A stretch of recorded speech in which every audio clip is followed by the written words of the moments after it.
See, Booker told me he was doing landscaping earlier. I didn't know that was mean he was just standing in his backyard, like holding on to the lawnmower, not going anywhere. But You want to know what I was doing? I was blowing leaves, and I have this blower that sucks. It'll blow leaves, but then it'll suck it up and mulch it. Do you know how off my game I am today? I left the bag unzipped in the back, and I'm sucking up leaves, and it's shooting a mulch out the back right behind me. That's how out of sorts I am right now, guys. yeah.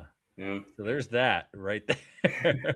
All right. So welcome, Julian, to the show. So we're going to get into, if you've been following along for any amount of time, at the end of the show, we make our NFL prediction. So this is going to look very similar to that. We're going to break down some of these games. First up here, we have, so pretty much we'll go through each of the first round games. We'll make our picks. We'll talk about the matchups and who we like in each game. So it won't be against the spread. We'll just pick who we think wins. We're already excited for college football next weekend, playoff to be getting started. So let's start with the rematch. Actually, we have 2 rematches. I didn't realize we had 2 rematches in the first round. But let's start with the first one: Alabama versus Oklahoma, back in Norman. Booker, why don't you get us started? What's your feeling on this game? Predictions? Who you liking in Alabama versus Oklahoma? All right. Well, I am going to take Alabama. Oklahoma's dealing with some front 7 and secondary injuries. Alabama is elite. They are elite defensively. They force turnovers. They've got a +7 margin. I'm also taking into consideration here the rematch factor. Oklahoma got the best of them in the regular season. I think beating Alabama twice is not a reasonable bet. And so I'm taking Alabama here. Julian, what are your thoughts on this game? I'm gonna have to go against that. I'm gonna take Oklahoma. I mean, there's been talks of going around about Ty Simpson being out and stuff like that, and I mean, it's not the same Alabama as it was 5 years ago. I don't think there's going to be a quarterback that can step up and replace his shoes, and I think Oklahoma's going to take advantage of that. I like that. Doug agrees. Sooners and Norman. I'll break the tie here. I'm going to go Oklahoma as well. I think the home field advantage in this type of game is going to be a big deal. I don't know what's happened to Ryan Williams this year. Like he didn't look like the same guy. And I maybe is I don't know. I had a nail painting joke like right there, and it just completely failed. But I think Oklahoma at home, they've been playing well. I do expect a little more points in this one. It was 23-21 in the first matchup. I think both the offenses get it going a little bit more, but that home crowd late in the game, I think the Oklahoma defense is good enough to make a stop when they need to and move along. And I think Sooner Dan is going to be one hyped guy come next Saturday. So, any other thoughts on this game before we move on? That Oklahoma defense is absolutely stout. So if Ty Simpson does not play, I will be eating my words. But we'll see. Yeah. All right, let's move along here to Miami versus Texas A&M. Julian, this one's a little bit closer to your heart. My question for you is this a trap game for the Aggies? Because Miami is on talent. If you're drafting a Madden roster or just want to put the best players together, okay, but then you put the Carson Beck in there and the possibility he throws 4 interceptions. But is this a little bit of a trap game for your Aggies, or do you think the boys hold it down next week in College Station?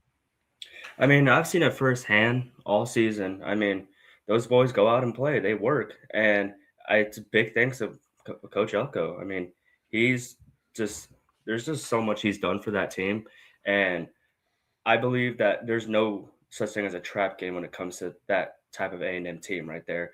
And honestly, I mean, I hope Beck throws 4 interceptions, but I mean, even if he still gets it going, if he gets the offense going, I mean, that defense is still elite. I mean, yes, there's problems with the run game and stuff like that, but besides, I mean, that A&M defense can hold it down until our offense can get going. I mean, so I don't think it's a trap game. So, but yeah.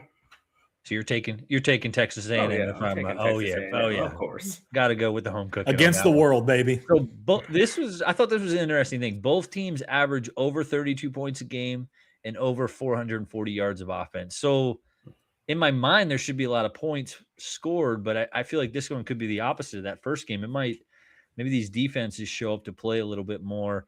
I'm going to go with Texas A&M as well because I think a common theme in these first round games is the home teams. That's a huge advantage to get the home game, especially in a college atmosphere, especially with the 12th man there in Texas. So yeah, I think the Aggies, whether Beck throws 4 interceptions or not, I think that Texas A&M is a good team. It's unfortunate that Texas loss kind of puts them down in the standings, but hey, it works out a little bit. They get a beatable Miami team here in the first round, so I think it's a good draw for your guys. So Booker, who are you taking in this one? Well, I think it is a little bit more of a trap game. I've been saying it all season. Miami, I think, I mean, they're a super talented team, best team in the ACC, in my opinion. Yeah, it's going to come down to quarterback play on both sides. Marcel Reed has been really good, but he's had some issues as well, especially in the first half. Carson Beck, he can either throw 4 interceptions or be the Carson Beck that we expect him to be. So it comes down to quarterback play here. I'm taking Texas A&M. I just think that Miami is not going to be able to march into College Station and get a win there. Texas A&M is rolling, and I do believe that front 4 for Texas A&M is going to be able to get to Carson Beck without needing to blitz. And so, give me Texas A&M here. There we go, clean sweep on that one. So, fun fact: there was a lot of trivia opportunities for this show. I almost wanted to bring it back, but we're sticking true here. So Tulane versus Ole Miss. Before we throw this graphic back up, either of you know the score the first time these two teams played this year? They played week 4 of this year. Any guesses on that? Ooh, I bet it was probably a 30-point loss for Tulane. I don't know the exact score. 45-10. 45-10. So next up, we have Tulane versus Ole Miss. Lost 45-10, like we just said, in week 4 of this year. Now, that was early on. Retzlaff was just finding his sea legs, changing schools. But what are we doing putting 2 G5 teams in the playoff? I can't get over this. It's a good story for Tulane and James Madison. But, oh, man, I don't know. Julian, do you have any hype on – or Booker, do either of you have any hype? Talk me into Tulane on why we should be believing that this isn't a just can they cover the 17 and can they keep it close? Do they actually have a chance, or are we just all going to clean sweep for Ole Miss again? Go ahead, Julian. I was going to say after the American Conference game, I mean, they forced 3 turnovers against a high-powered offense like North Texas. I mean, they showed they can compete on the defense side of the ball. So, I mean, if they can translate that to an SEC team like Ole Miss, I mean, I don't see no reason why they keep it close. But, I mean, I still don't think it's going to be enough. Yeah, I don't think it's going to be enough either. I do think it's going to be a closer game. The interim coach situation can sometimes create a little bit of sloppiness or a flat start, but also people, the players can rally behind that as well. Tulane's going to need some turnovers to hang around. The only other reason I could tell you to go for Tulane here is because their logo is really, really cool looking. Really, really cool. It's a heck of a story for Retzlaff. Obviously, there was a lot of drama, I don't even know how that situation resolved in BYU, but signing with a team a month before the season and taking that team to the college football playoff, I mean, that's incredible. I do think Tulane should have been in. I just think JMU should have probably been replaced with somebody else, but it is what it is. All right, let's make our picks. Wait, before, how about Jake Retzlaff going to Tulane and going to the college football playoff and BYU's at home watching? It's crazy. It's crazy. Yeah. All right, Booker, why don't you get us started? What's your official pick on this one? You know what, guys?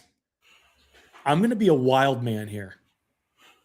So I'm going to go JMU.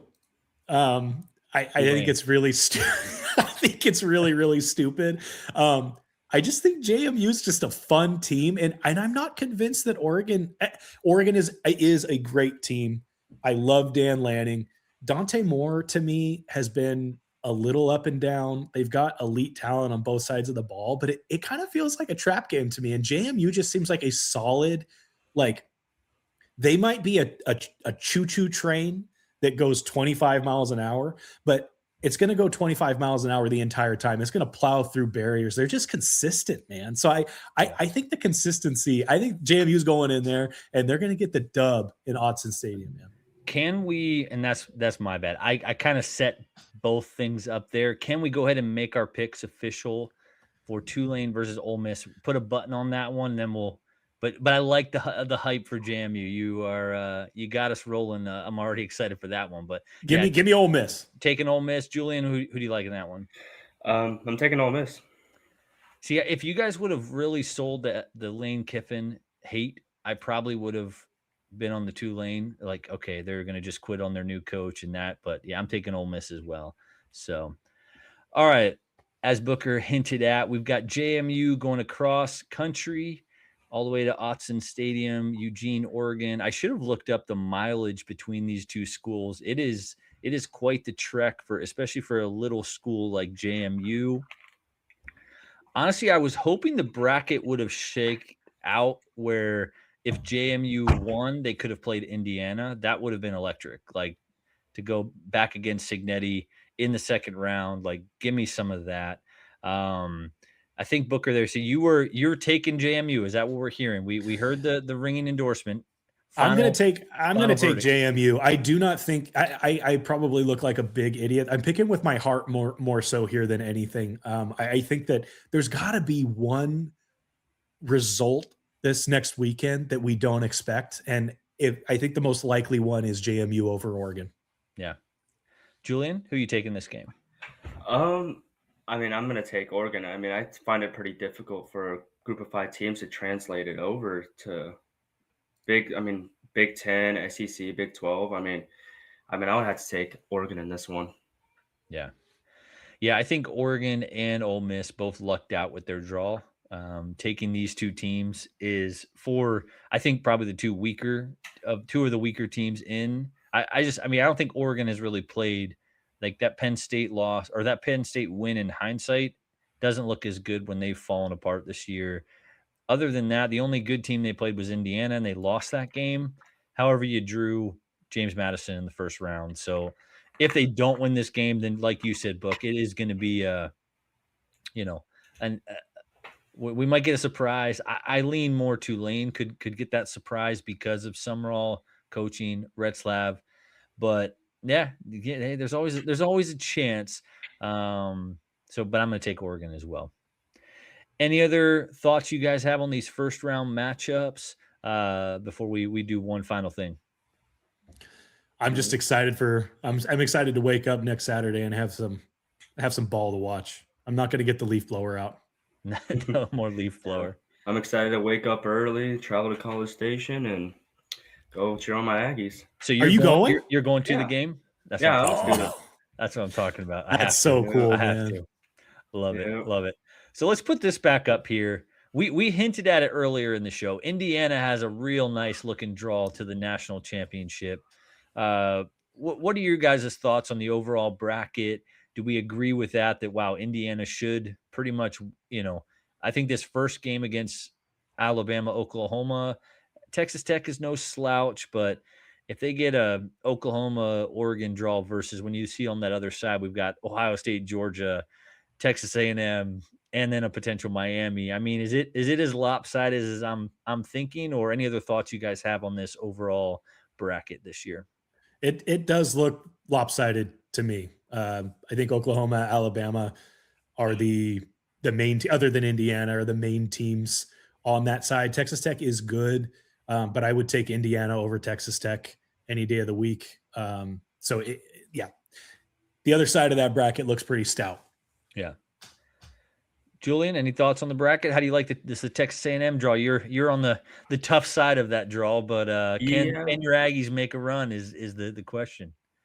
I mean, if we just show what we've been showing in like the second half of games, if we just decide to do that in the first half and Yeah. keep it rolling throughout the entire game, I think we can make a very good run. I think if we win this game, the Ohio State game would be a very good game. But I mean, it does suck that we kind of got a little rough side of the bracket. But I mean, if we win, it shows that we don't just beat up on the bad teams. Yeah.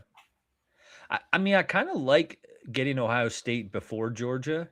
And again, you got to win the first game, got to get past Miami first. Yeah. But maybe Ohio State with a almost a 4-week break, coming off losing the Big Ten championship. Maybe Ohio State is. I know they were wire to wire. They've been the number 1 overall team until this past week, but I kind of like getting Ohio State off of a loss, and then you have to beat Georgia. And, if that was opposite, but no, I'm excited. Like you guys said, I'm excited to not be standing around trying to figure out our leaf blowers next Saturday. So anyway, Julian, we appreciate you coming on the show. Yeah. If Of course. you're Thank you friends for and having me. family of HTX and you're friends and family of ours. So come on back anytime, and All right. appreciate you being a part. Yeah, go Aggies next week. I'm a free agent on college football playoff team. So, you go ahead and recruit me. I'm just taking I mean, we need an anybody. NIL deal. Yeah. If you get us All right. tickets to the A&M game, I'll be an A&M fan. He's like, I'll burn my I'll burn my volunteer Tennessee hat. hat in front of you. Yeah. Oh. Yeah. All right, I got a Yeah. lot of A&M gear. You can put Yeah. it. There we go. Love that, man. Thanks, All right. Julian. Have a good night.